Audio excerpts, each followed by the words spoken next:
एका मोठ्या कारवाईच्या संदर्भातली बातमी आहे। वसईमध्ये एमडी ड्रग्जचा कारखाना उद्ध्वस्त करण्यात आला। सुमारे 8 कोटींचे अंमली पदार्थ जप्त करण्यात आले।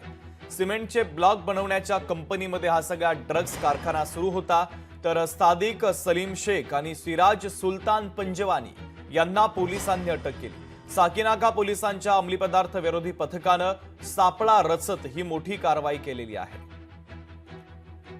तर वसईमधील कारवाईच्या संदर्भातली अपडेट आपण पाहतोय। वसईतल्या सिमेंट ब्लॉक बनवण्याच्या कंपनीमध्ये ड्रग्जचा कारखाना सुरू होता आणि हा कारखाना आता पोलिसांनी उद्ध्वस्त केलेला आहे। त्याचा पर्दाफाश पोलिसांनी केलाय। साकीनाका पोलिसांच्या अंमली पदार्थ विरोधी पथकाने ही मोठी कारवाई केली। सुमारे 8 कोटी 4 लाख रुपये किमतीचं मेफेड्रोन ड्रग्ज जप्त करण्यात आलेलं आहे।